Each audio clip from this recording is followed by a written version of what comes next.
and away we go. So this is a foreboding title, and it shouldn't be. Aggregate supply and aggregate demand are not concepts that are foreign to you, but we will, in the course of our studies today and Wednesday, be looking at aggregate demand and aggregate supply, both short-term and long-term. And we'll see what the implications are of those, that they're different. That when you see things in the short term, you see things differently than the way you see them over the long term. So what do we know? We know that economic growth is not a smooth process. What that means is anyone who thinks that you're going to get, let's say, 3.2% a year, which has been the average over the past 65 years, and we'll get 3.2% this year and maybe something like it next year and something like it the year. That's not how it happens. You know, you can get rapid growth, maybe over 5. You may get very slow growth, maybe 0.5. And, you know, these things sort of average out at 3.2. But keep in mind that there are real actual problems when you look at averages. And I'll raise one for you right now because you're headed for an exam. So let's say we had 2 exams this semester. And let's say instead of number grades, I gave you letter grades. On your first exam, you're getting a midterm and a final. Each worth 50% of your grade. On your first exam, you get an A. On your second exam, you get a C. Does that make you a B student? It doesn't.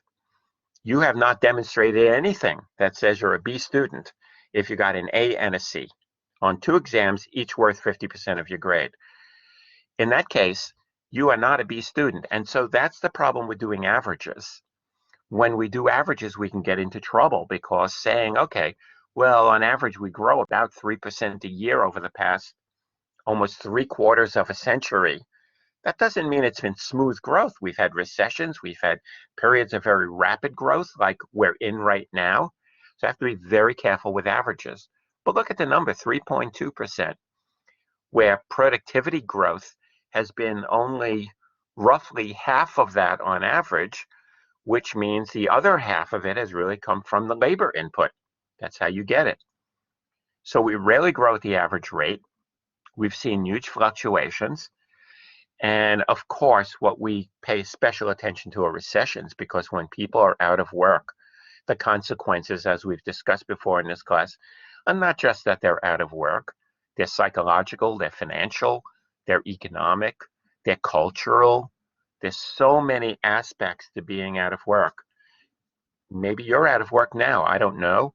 I mean, I've lost jobs in my career for different reasons, companies that have effectively gone out of business, not because of anything I did, although it seems that I'm like the kiss of death. It was like watching the women's and the men's basketball tournaments. Every team I was rooting for seemed to lose. So I was rooting for UCLA, Gonzaga won. So here we go. So this is what we mean by saying economic growth is not smooth. Look at the chart on your left and you can see real economic growth rates annualized, and look how they're all over the place. But one thing I'd like you to pay attention to is in the chart on the left, look at the right-hand half of the chart on the left, and you can see how growth rates have smoothed out. That actually since 1980, or roughly in the last 40 years, the variability in growth has gone down quite a bit. And part of the reason why the variability in growth has gone down is because inflation has become much more stable. Inflation rates have been very, very stable. First in the 90s at roughly 3%, and then earlier in this century at 2%, and now under 2%, but very stable. And with inflation being stable, the Federal Reserve doesn't do terribly much. They don't raise and lower interest rates that dramatically and that often. And so economic growth becomes much more stable. So if you look at the period from 1980 forward, you can see the growth rates of the economy have been much more stable.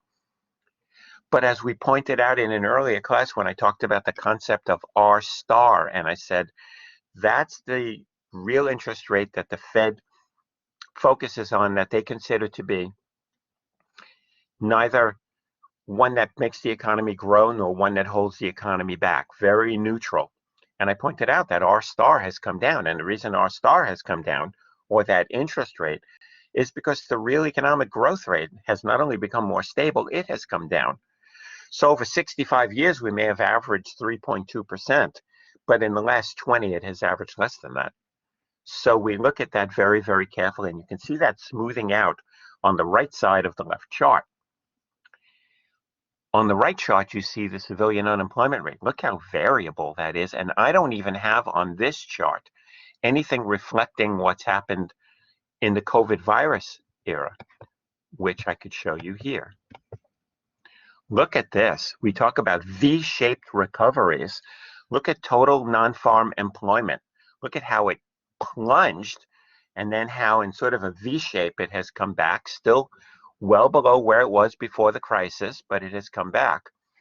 And then the chart on the right here is the U6 unemployment rate, which of course you know is a broader measure than U3. U3 only measures the number of people who are out of work and seeking employment. This looks at people who are marginally attached, but plus people who are part-time for economic reasons, meaning they're working part-time. They would want to be working full-time, but they can't find a full-time job, so they're working part-time. Look at the shapes, a V and an upside-down V. But of course it's an upside-down V because it's an unemployment rate, which surged and then came down. So normally we see a lot of stability in growth of the economy. While we're not looking at real GDP growth here, we're looking at labor market issues. I think you can get a sense of it. I apologize for the ringing phone. I'm expecting a very important call, actually from a hospital. My wife will answer that.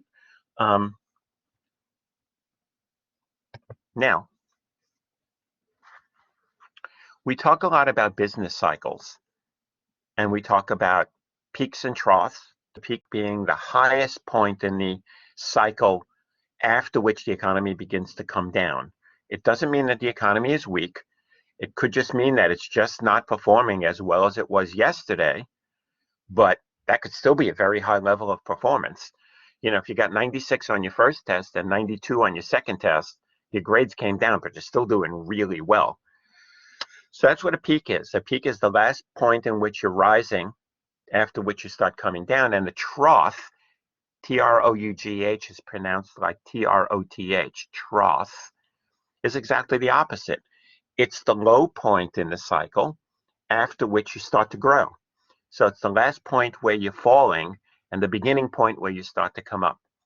What's important here is to look at the numbers that you see, let's say in the center two columns, which gives you the number of months from peak to trough and the number of months from trough to peak. And what you'll notice is the great deal of variability in the numbers. You know, you see numbers that are really small, like you see a 7, but you see numbers like 24 and 23. And then if you go into the expansion column, you see 106 and 120, but you also see 21 and 12. So here's the point. Take an average of these, which is what you see at the bottom of this table. You see the average over 6 cycles between 1919 and 1945. And then the bottom line is what you see over 11 cycles since 1945. Those numbers aren't worth the paper that they're written on. 58.4 for the expansions. What does that mean? You had 21 and you had 106 in this mix. So you got to be very careful with averages. But here's the point. This is what's important. And what's important is the headline of this table. The highly variable duration, depth, and dispersion of economic cycles. Duration, how long between a peak and a trough to a peak. Depth, how much did the economy grow when it was growing? How much did it shrink when it was shrinking? That's what we mean by depth. And dispersion, you don't see here at all.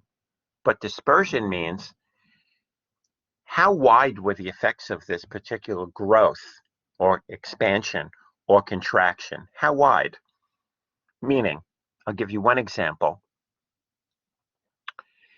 There was an economic cycle which was called, or part of a cycle called a recession. And all that happened was 6 states, they happened to be the 6 biggest states in the US, lost jobs. 54 states continued to grow. Their economy was growing, but because it was the 6 biggest states in the country that lost jobs, we called it a recession. There are times, however, like the most recent cycle we're in now, and you don't see it on this chart because they have not officially designated when the peak was and when the trough was, has not, and I'll tell you who does that in a moment. We know that this affected everybody. The dispersion was wide. Every sector, every industry, every region was affected by wide dispersion. So sometimes you could have a narrow dispersion, other times you could have a wide dispersion. Depends. Every cycle is different. Better said, every cycle is absolutely unique. And it's that uniqueness that's important, because you can't say, on average in cycles this works, we know averages don't work. Or compared to the previous cycle, no, you can't compare any cycle to a previous cycle. They're all unique. Their duration, depth, and dispersion are entirely different from cycle to cycle. Okay? Now, sometimes, especially in the past, we saw a huge association, a correlation, a statistical correlation between what happened to the price of oil and then ultimately whether or not we went into a recession. And you can see that in the chart here. Those shaded columns that you see are the actual recession periods, periods where real GDP was falling on a persistent basis. But you know what? While that held in the past, that relationship between oil prices and economic growth has pretty much fallen apart. And the reasons become fairly obvious. On a per capita basis, we just use less oil than we used to use. We are much more cognizant of insulating our homes. Our cars are much more efficient. So efficient that not only in terms of miles per gallon that we get from gasoline-run automobiles, but in terms of the fact that we have more and more automobiles that don't use gasoline at all. They use electricity. We know that there is much greater consciousness in terms of how we conserve energy, how we heat our homes, etc. And the relationship between crude oil refining and other things has been broken. For example, we know that from crude oil refining, we get things like, which we call distillates. That's still true.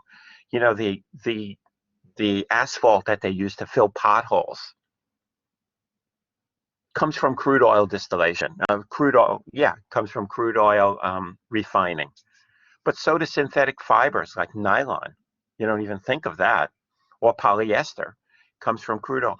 But we have more and more fibers now that don't rely on that. So the point here is that the linkages between oil prices and recession, or oil prices and its opposite, sustained economic growth, is not nearly what it was in the past. At one time, the correlation was very high.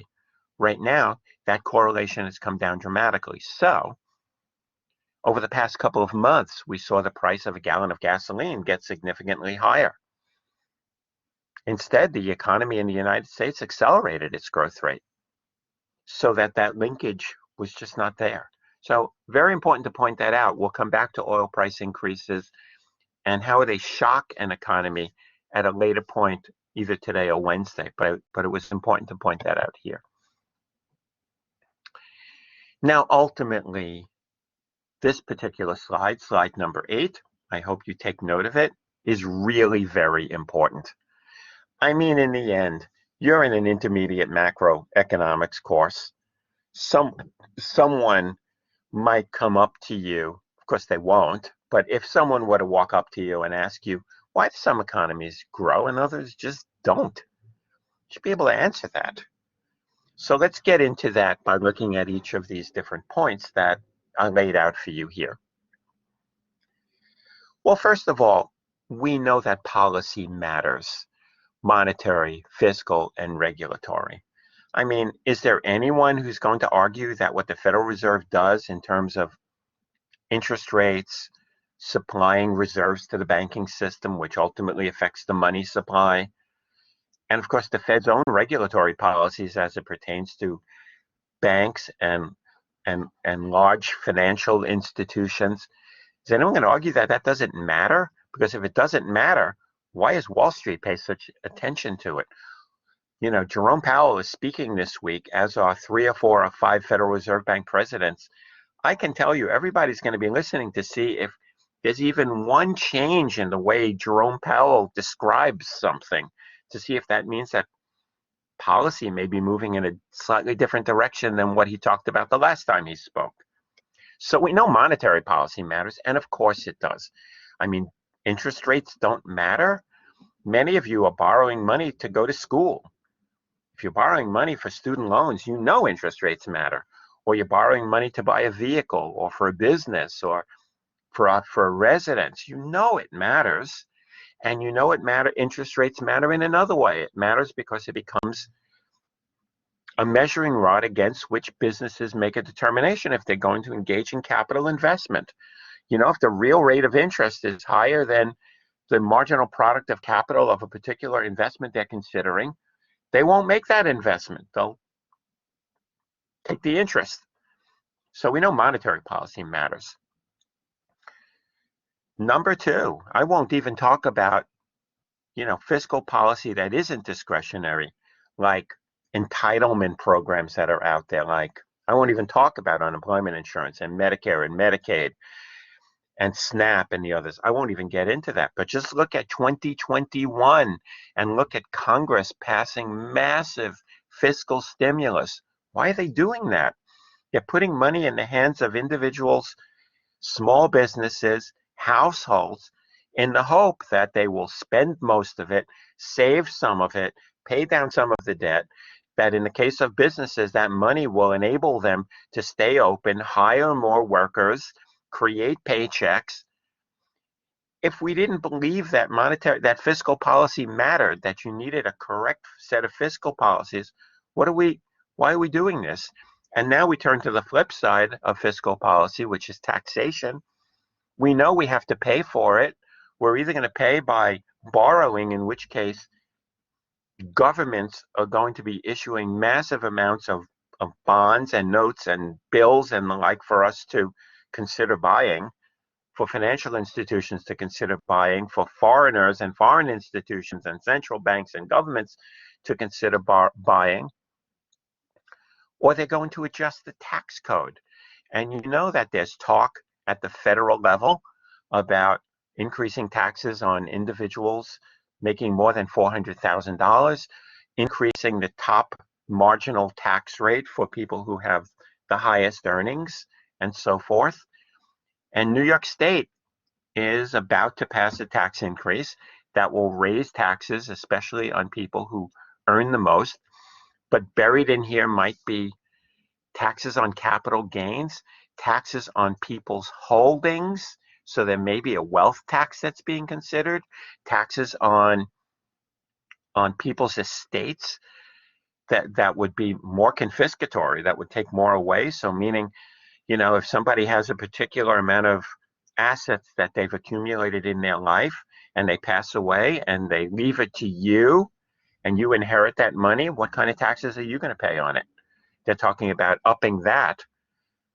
All of these things are on the table. If they didn't matter, if getting it right didn't matter, then we wouldn't pay much attention to it, would we? But we do, because we know that a proper monetary fiscal policy matters. And then, of course, come regulatory policies. Regulatory policies are not about what you can't do. They're also about what you can do and what is safe and sound. We regulate because we don't want any particular institution to create a systemic risk that will drag down the entire economic, financial, or banking system. That's why we regulate. And we regulate because we want fairness. We want to make sure that there's no exploitation of consumers, for example. We want to make sure that individual companies aren't colluding with each other, maybe to take over a marketplace and set prices and kill off competition. That's why we do these things. I guess the point is, under the rubric of why some economies grow persistently, it's because they have the proper mix of monetary, fiscal, and regulatory policies. Okay, point number two. The economies that grow persistently have outstanding fundamentals for sustained growth.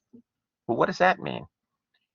High quality capital and labor, abundant capital and labor. How often have I talked about the quality and quantity of capital and labor? Access to modern technologies and modern management practices, positive demographics. You know, you look at some countries that are in trouble and their demographics just work against them. Some countries just are older, let's say, on average, than younger than other countries are. And those older people soon retire. They become dependent on government for Social Security and things like that, but they're not in the workforce. Where in other countries, the workforce may be younger, and those younger people are learning the most modern techniques. I was talking with my wife and a friend yesterday in a friend's house, and we were talking about someone we know, a young man who's graduating from a university in Virginia this coming May, and he majored in marketing. And the things that he covered in his marketing program at the University of at James Madison University in Virginia, my goodness, 15 years ago, nobody was paying much attention to marketing through social media, um, marketing by using artificial intelligence and machine learning, marketing using the data that's acquired from and purchased from places like Amazon. Nobody talked about that.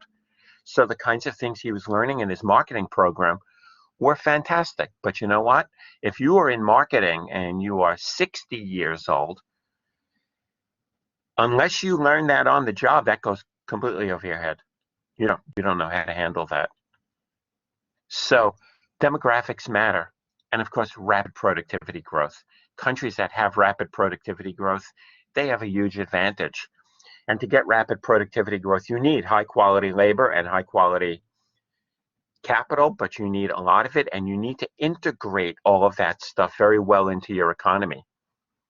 You know, one of the great things that's going to happen in the US, and folks, this is an opinion, so I'll preface this, but I've written about this many times, and I've gotten interviews, I've gotten a lot of attention for what I'm about to say. Productivity growth in the United States is going to surge for the obvious reasons that you can think about, technologies and the integration of them. There's something else. We have a labor shortage in the United States in many occupations, and you know what that's going to mean? It's going to mean that demographics that have been to some extent marginalized are going to have to be brought into the forefront. We can't afford anymore to not appropriately train and move up the ladder women, people of color, um, people who speak foreign languages, and all of that. That's where it's going to come from. All of those underemployed people can't be underemployed anymore because we can't afford that. We don't have anybody to fill spots.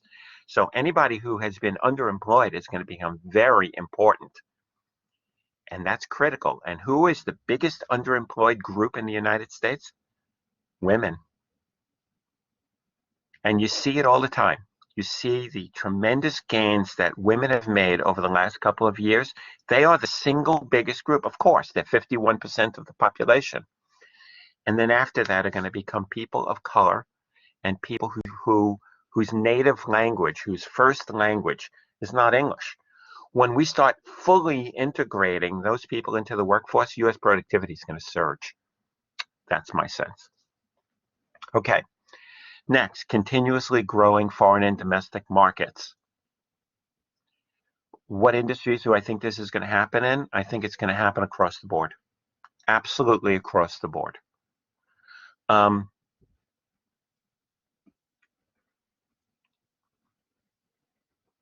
I think I just answered that question. So, it's the reason why, ladies and gentlemen, I've talked with all of you many times by saying I could teach you all the economics you need to know in probably 2 classes. I'll be honest with you. Give me 2 classes. Give me 2.5 hours. I could probably teach you all you need to know. Everything else is gravy. I can't teach you skills in 2.5 hours. Can't do it. Skills come from practice. Skills come from playing. Skills come from time. It comes from insight. Again, this country has been captivated by 2 basketball tournaments. The young ladies and the young gentlemen playing there, their skill sets are enormous. Why? Because they practice all the time. And they were practicing since they're kids. And that's why they can dribble between their legs and behind their back and jump the way they do. And they have on the court IQ where they know exactly who to pass to and exactly when to drive to the basket and when to shoot. That's skill that comes from a lot of time. And that's why I am so insistent that you turn in your exam exactly as I tell you to do that, exactly as you are instructed. I want you to train yourself to do what you're supposed to do. That good enough is not good enough. It's not good enough for you. It's not good enough for me. So that's one skill. That's one I can work on. I've begged you to play around with, just in your own time. Play around with Excel if you haven't learned it. But this is for you. So, next. Yeah, everything is going to be, no matter how much we talk about the deglobalization of the world, don't believe it. This world is not deglobalizing. We will never go back to being, the United States eminently and on its own. Now, the Chinese have Made in China 2025. There is a sense in this policy push that China is trying to become more internally oriented, in effect saying to the rest of the world that by 2025, we want to be able to say to you, we'll trade with you. Yeah, sure. It's good for us. It's good for you. But we don't need to. That's not deglobalization. The Chinese fully recognize the importance of that because the other initiative they have, which is Belt and Road, is exactly that. It's spreading the hegemony, the influence, political, military, social, economic, financial, of the Chinese around the world, all while they're trying to push Made in China 2025, which says by 2025, we could say to the rest of the world, we don't need you. Well, every business is international now. You could have the smallest coffee shop in the world. You may be buying ingredients like your coffee, maybe directly from a grower in Brazil or in Costa Rica or in Jamaica. Failure to understand that is a failure to understand how economies work. Failure to understand that would render Queens College totally inept. Queens College is the most geographically diverse college in the eastern half of the United States. I think UCLA is more diverse, but there you go. So we know that foreign influences are really important, and you have to play to those foreign influences if your economy is going to grow. You have to keep inflation under control because when you don't, you have to raise interest rates and shrink the growth rate of the money supply, and that's not conducive to economic growth. It's the opposite. You want an entrepreneurial culture, and we certainly have that in the US. One of the things that's holding back the Chinese from being even stronger in their economy is that the government just keeps interfering with the entrepreneurial culture by making state-owned enterprises stronger, often at the expense of private enterprises, and that's a mistake. Successful commercialization, distribution, and uptake of innovations. So many innovations start in one country and end up being commercialized somewhere else. Almost all of the electronics that your parents or grandparents had, televisions, VCRs, what do you call it? I forgot. Anyway, all of the stuff that was in homes in the 1980s was developed in the U.S., commercialized by the Japanese. So when I was on the National Commission on Competitiveness, I had an occasion to go to a dinner at the home of former President Jimmy Carter. Now remember, this is the National Commission on Competitiveness, and I walked around President Carter's house just looking at this not very impressive house, I must say, upper middle class, I would say, in Georgia. And I walked around and something struck me that every piece of electronic equipment in his home, every single one, every TV, every recording device, everything to play music, said SONY on it. And at first I said, wow, he's working with us on the Commission on Competitiveness, and he's got everything from the state of New York, SONY. And then, of course, I realized SONY is Sony. Everything he owned was Japanese. It didn't stand for state of New York. It was Japanese. And there you go. What happened was so many of the things were developed in the US but commercialized by the Japanese, and they took off and ran with it. Distribution and uptake. Think about it. Think about uptake. I could put new software on your computer, but then think about it. How much of that software do you actually use? You know, the problem with so much software is it has fantastic capabilities. We only learn to use a fraction of it. It's sort of like our brain. You know, we're capable of doing so much more than we do. We only use small portions of that left hemisphere of our brain. If only we would use more of it. If only we would use more of the right hemisphere, meaning we did more music, we did more art. And I would promise you that if you learn to use both sides of your brain, your performance in school, your performance at work will go up like that. I mean, one of the great discoveries in my personal life was when a colleague of mine taught me literally how to use the left side and the right side of my brain. That's for a discussion of another time, so don't ask me how to do it. It's really hard to explain. But when I learned how to use the left side and the right side of my brain, my career took off. I wasn't the same guy. So that's uptake. We need to learn how to use all the things that we innovate as fully as we possibly can. And finally, we need infrastructure. And you know, infrastructure is the word bouncing around Washington right now. The president's infrastructure bill is massive trillions of dollars over a 10-year period to build highways and bridges and railroads and the like. An electrical grid, 5G, and so forth, so that we can compete in the world. Alternatives to electric power plants, so that we're getting our electricity from other things like the wind or geothermal or other sources. Infrastructure work this time. Yeah, well, pandemic did keep people off the road. Unfortunately, that's reversing. We are going back to crowding roads again. There's no way that I could say that the traffic levels are what they were, but I live on the Upper East Side, and I live right along 2nd Avenue, and I can tell you from 8:30 in the morning until 7:30 in the evening, the traffic in front of my house is totally bumper to bumper. Trucks and buses and automobiles and taxis and Ubers, and we're still driving.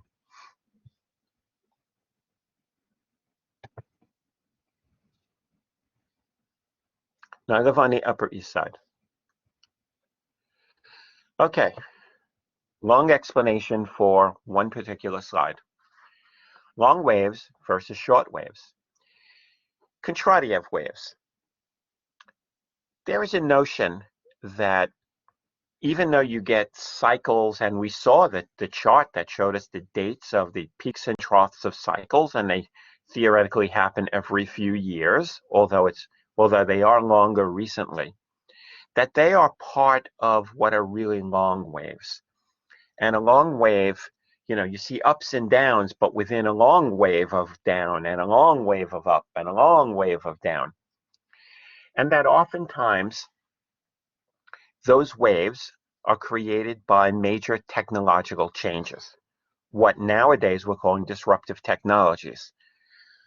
Ladies and gentlemen, to come back to something I alluded to 10 minutes ago, you're in the midst of the greatest industrial revolution the world has ever seen. disruptive technology, are you kidding me? You can't even count how many technologies are disruptive. How many things have changed the way, just in the last year, the way in which we live, the way in which we do leisure, the way in which we talk with each other, the way in which we work, the way in which we go to school and learn, the way in which we do medical care, and so forth.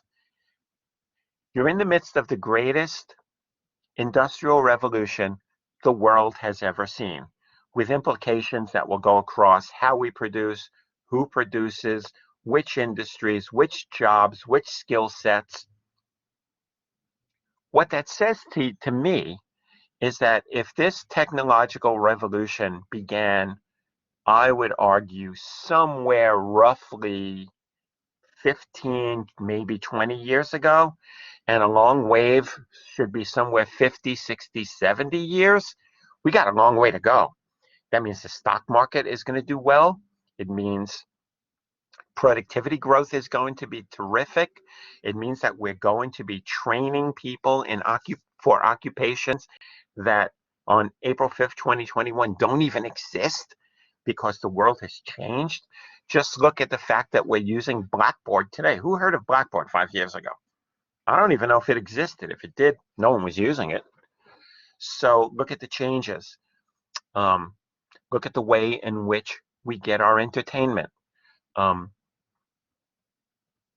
The movie that is the odds-on favorite to win the Academy Award, I mentioned it to my wife. She said, yeah, it's only on Netflix. Can only get it on Netflix. That means you can choose what it is you want to watch. It means when you turn on your TV, you're not subject to what ABC or NBC or CBS or HBO or whoever it is, what they want to show you, you pick it. You pick it when you want, and you pay for what you want. And so we're going to get to a period, and it's not that far off, that if you want to watch a particular football game in the fall, you want to watch the Jets play against the Miami Dolphins, you're going to have to pay for that. You pay for what you want. Well, that's revolutionary. But you know what? You could watch that game anytime you want. You could watch it live or you could watch a replay, but you will pay for it. All of this said, you're in the midst of the greatest industrial revolution the world has ever seen. That means you're in a long wave. And yes, we will have down periods like we had in 2020 into 2021 because of the COVID virus. Didn't have to do with anything endogenous to the economy. It had to do with an exogenous shock, illness. But you're in the midst of a growth period that may be unprecedented. The only period that may rival it would be the 1950s in the United States when we built the interstate highway system, which was eminently disruptive. You know, we didn't have interstate highways like we have now. We built them in the 50s. And that enabled people to move to places like California and Texas and Florida, Arizona, New Mexico, Georgia. Okay? So very important concept. When we look at economies, we look at what's called a heat map, which I've shown you before. I showed you the very first classes of the semester, so I won't get into it. But the point here is we look at a lot of things. And some of the things that we look at are listed here, just to give you a sense. Now, I don't know any good macroeconomist who looks at fewer than 300 different economic theories all the time. 300. And I said, no fewer than 300. Here you have, I don't know, a dozen and a half. But I'll give you a sense that we look at a whole lot of different things. What's important here is that you can't be a macroeconomist unless and until you're willing to let the data drive your conclusions. The data have to drive your conclusions, not your preconceptions. And so you have to look at a lot of data. But what's important is most of the data you want to look at is endogenous, meaning it gives you a sense of what's really happening underneath the economy, not some shock like COVID virus or some shock like all of a sudden you have a disappearance of oil. Maybe there's an oil embargo or political turmoil or a war or something like that. That's all exogenous to the system. What you're looking at are things that are endogenous, that tell you from within the system what's happening to manufacturing, to inventories, to small business lending, etc. That's what we're concerned with. Now remember, part of the goal of what we're seeking is to find out where we are in the economic cycle. Are we in an expansion? Are we in a contraction? Are we headed toward a recession? Are we recovering from recession? Where are we? And then knowing that, how can we sort of predict or forecast what tomorrow is going to bring us? Will we see the turning point? Is this going to be the end of the growth, so that we're headed for a recession? Is it going to be the end of the recession, so we're headed for growth? That's ultimately where you make your money. That's ultimately where macroeconomists become useful. And sometimes when we do that, we try to look at things like that are shorthands to us. A shorthand meaning you're not looking at over 300 variables. Maybe you're looking at 7, 8, 9, 10 of them to try to get a sense of how things are going. Well, one of the things that we look at are what we refer to as leading economic indicators. Leading here does not mean good or best or terrific. It's not what it means.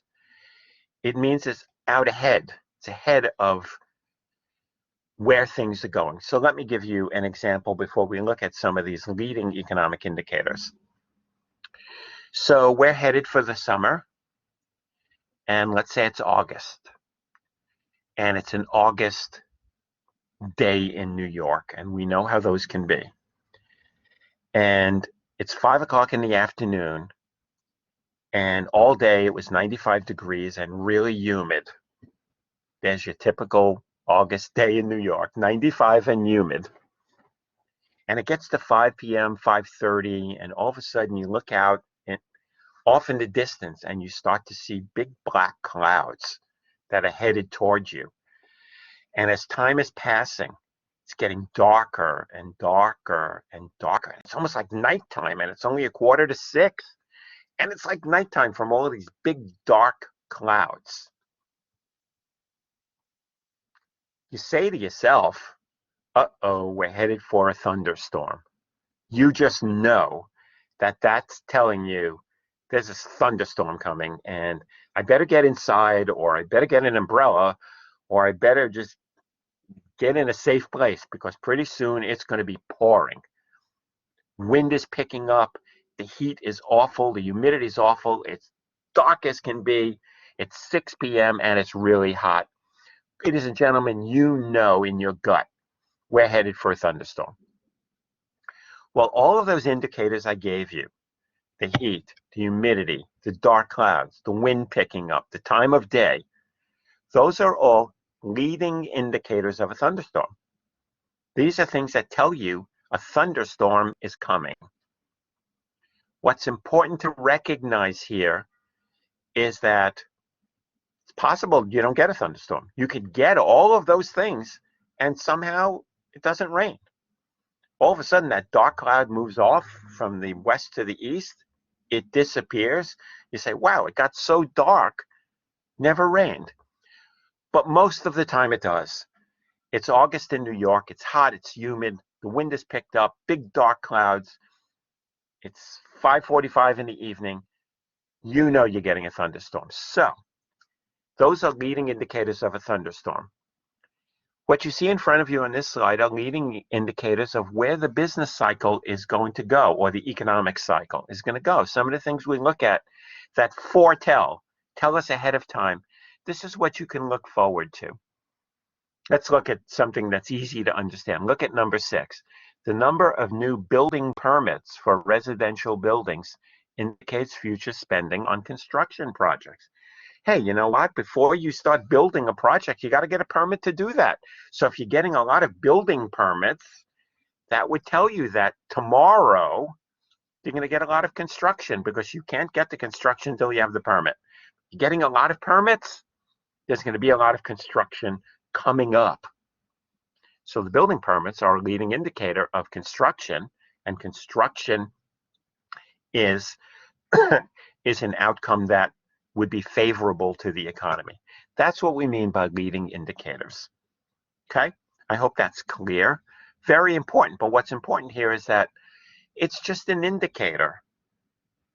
It's just something that says, you put all of these different things together, like, average weekly hours worked in manufacturing, the number of initial applications for unemployment insurance, etc.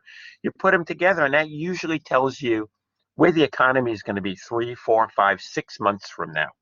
Not now, where it's going to be 3, 4, 5, 6 months from now. Okay? So that's a leading indicator. But we also have what we call coincident indicators and lagging indicators. So a coincident indicator provides a rough indication of the current state of the economy. So let's go back for a moment to the thunderstorm. So you got all of those things that said, okay, a thunderstorm is coming. Heat, humidity, dark clouds, wind, time of day. That's the leading indicator. What is the coincident indicator of a thunderstorm? Really easy. Coincident meaning it's happening right now. It's the current state of the economy or the current state of the thunderstorm. It's pouring. The rain is coming down in sheets. People are getting soaked. There's puddles all over the place. Cars have their windshield wipers going on as fast as they can. The wind is blowing the rain. It's almost horizontal. And it is just pouring. Well, the pouring rain is a coincident indicator of the thunderstorm. So what are coincident indicators of the economy? Here are some of them.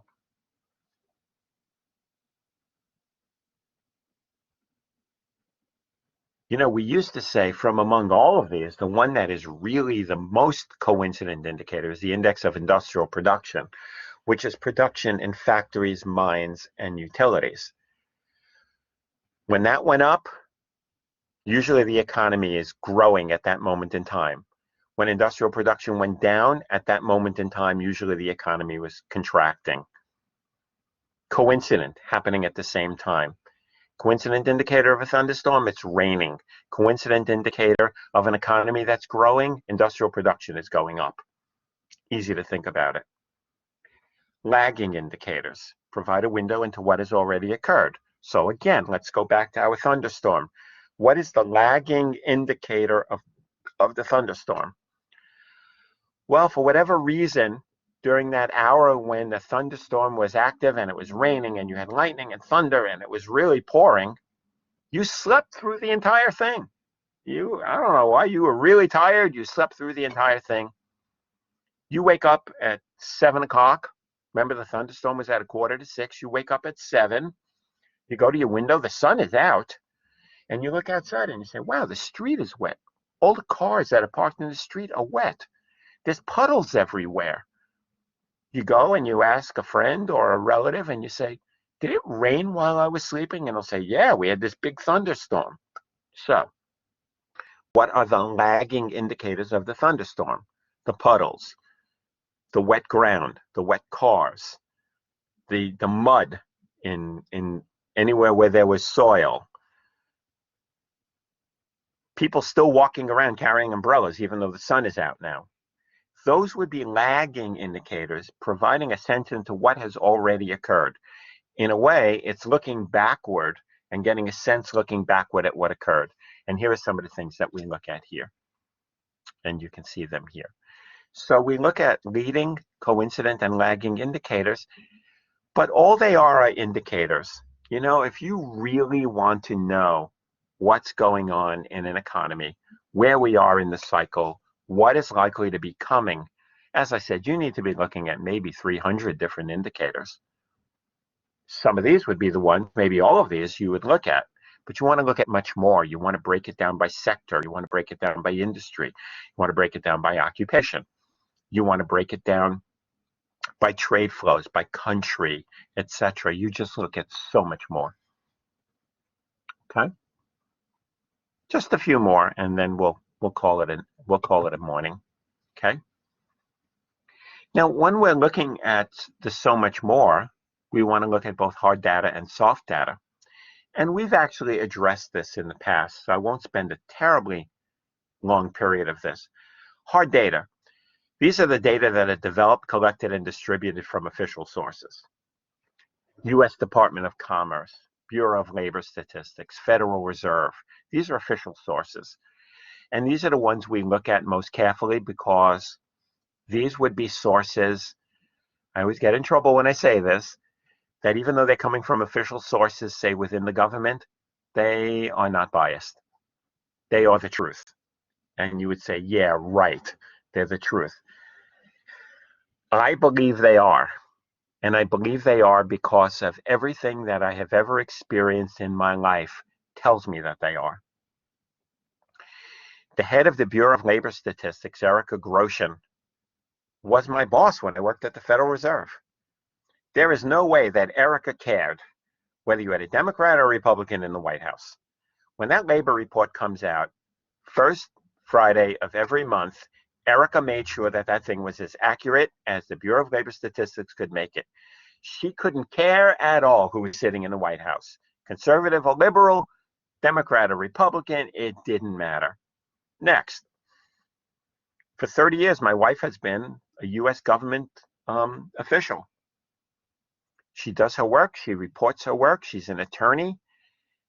She is not influenced at all by Democrat or Republican, liberal or conservative. Does she vote? Yeah, she votes. She has preferences for people who are in elected position. It doesn't affect the work that she does. So my point is, I believe that in the United States, the hard data that we get out of government is official. It's as accurate as they could make it, and it is nonpartisan.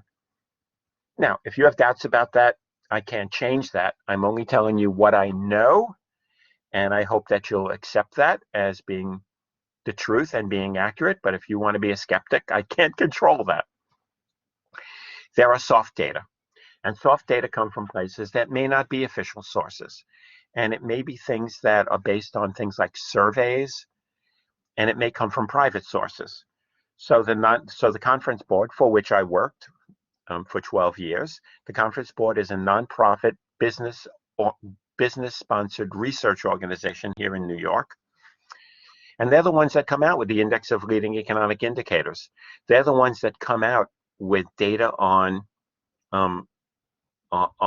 jobs being advertised, so we know how many jobs are out there for people to actually, pursue. They are the ones who invented the Consumer Confidence Index, something I worked on in the early part of my career at the conference board. When they come out with Consumer Confidence Index, which is exactly what it sounds like, there is a survey of 5,000 households, and they ask people how confident they are about the ability to get a job, how the economy is going to grow, the inflation rate. They ask them a bunch of questions. They calculate these data, they put them into an algorithm, and they come out with a number. I worked on that in my career, and I am positive they're working on it in more advanced ways because the software is so much more advanced than when I worked on it, in the 1970s and early 1980s.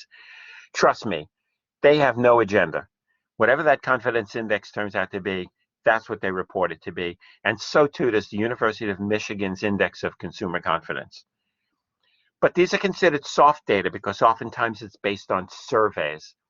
And the pool of respondents to the surveys is smaller than for the official data coming out of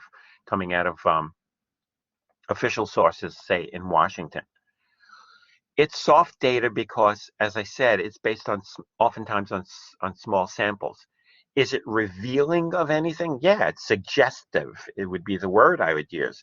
It suggests something, but it's not conclusive. And so economists look at the hard data and the soft data, and we try to make judgments. And we try to make judgments as to, say, where inflation might be going, economic growth might be going, the financial markets might be going. We look at hard data, which are official, soft data, which are unofficial but suggestive, and we make judgments.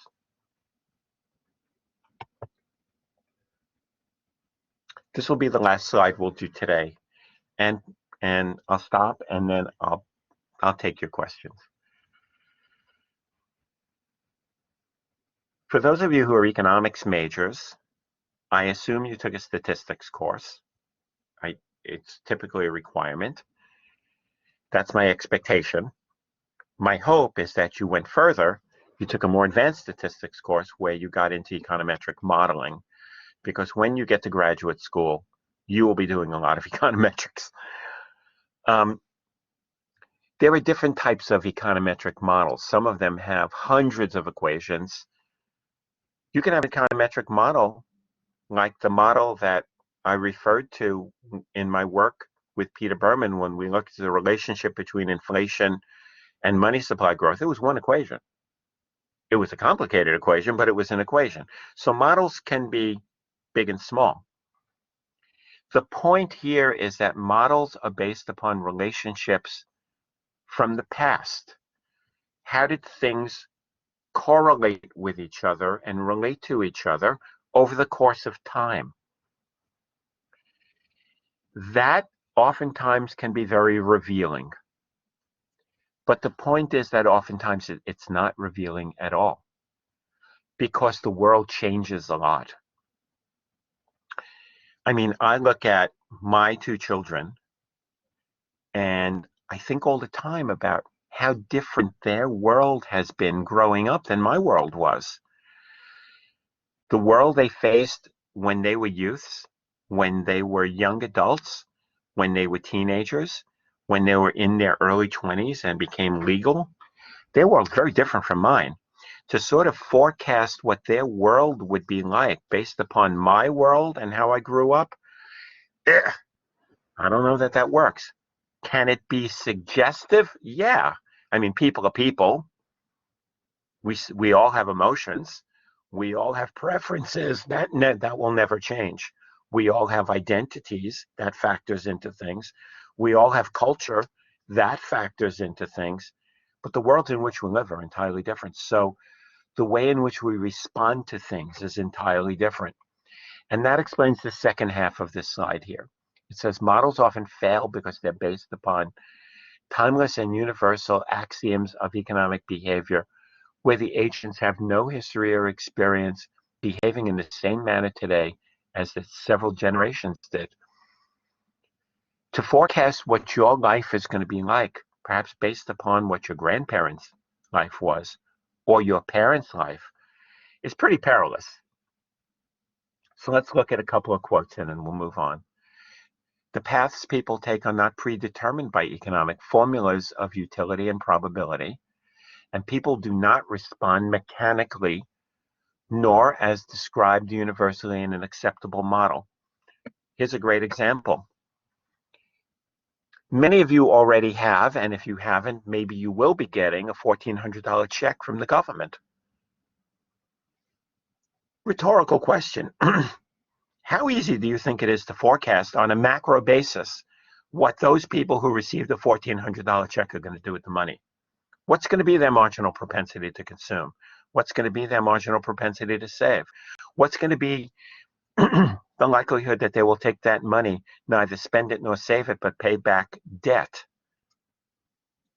If they do save it, how can we forecast whether or not they're going to put it into stocks like GameStop or whether they're going to just put it in a bank and get a few basis points of interest, or maybe just put it into a checking account and pay off some more bills? What I'm getting at is you're not mechanical. You're not some mechanical being where I could forecast exactly what you're going to get.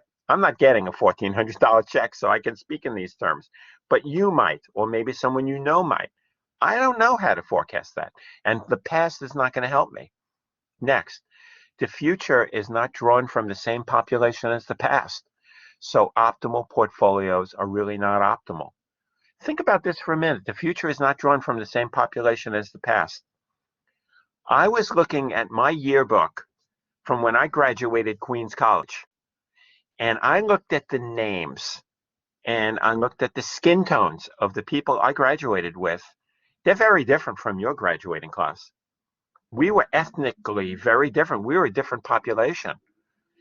Religiously, from parts of the world in which people came, even age structure was entirely different than the population now. Not better, not worse, just really different. I was drawn from a different population at Queens College than you will be drawn when you enter the working world full time if you haven't already. And so forecasting how you will be in the working world and how you will be seen based upon my experience from my graduating class at Queens College, 2 generations before you, ladies and gentlemen, that doesn't work. Can't forecast Queens College students' outcomes in 2021 based upon the outcomes of people who graduated in the 1970s like I did. Just can't be done. So it comes down to this quote that you see in red, which effectively says forecasting how people are going to behave in a crisis like the COVID crisis. Do you really think that Dr. Fauci could forecast with accuracy the number of or the percentage of people who would refuse to get inoculated, who would actually say, that's it, I don't trust that. I don't trust vaccinations. Um, they come up with conspiracy theories. They come up with all kinds of theories as to why they don't want to be. Do you think Dr. Fauci ever had a number in mind where he said X percent of the US population is going to refuse to get inoculated? He couldn't possibly do that. Impossible. And so in crisis situations, people behave in ways that are unpredictable. And that's exactly the point. Here we are now coming out of the crisis, and we have to try to figure out how people are going to spend and save the $1,400, the extended unemployment insurance compensation, the $300 per child that households are going to be getting. And we're supposed to do that with accuracy.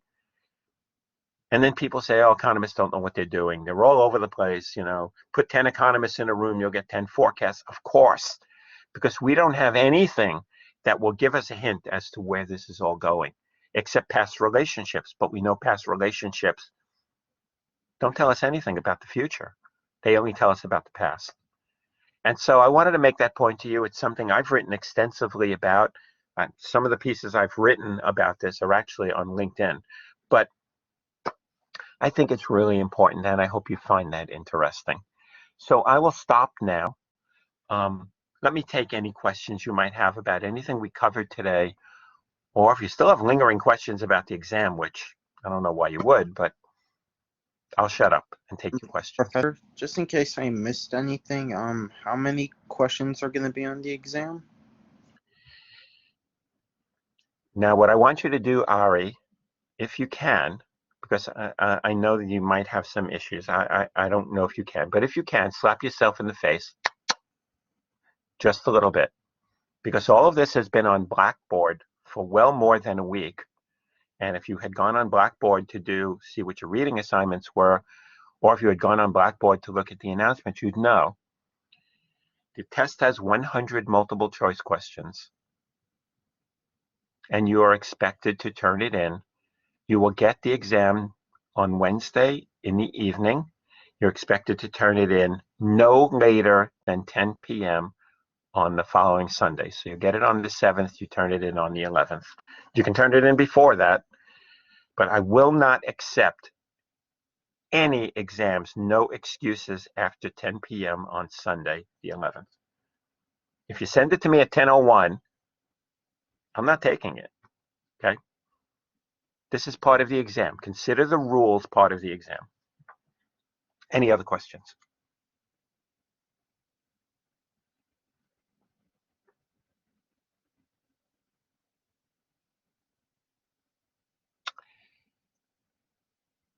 Okay. Oh, yes, Professor. One thing is, what are we going up to this chapter, to chapter 13? Will that be on the exam? No, only through monetary policy. Through monetary policy. Thank you. You're very welcome. One thing I just want to mention very quickly, very important, and I should have mentioned it right off the bat. I do apologize. For those of you who did not read the information I put on Blackboard about your exam, I hope you're sitting down because this one's going to shock you. I said in that message that my estimate is that for those of you who study before you take that test, the test will take you 4 hours. So bide your time accordingly, okay? Okay. You're very welcome, and I will see you guys on Wednesday. Have a great have a great couple of days. I'll talk with you again Wednesday. I have a question, Professor. Yeah, Okay, so like, go ahead. will today's topic be included in the exam?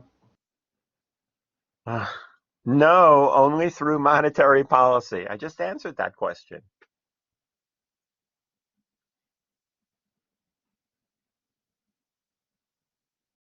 South Korea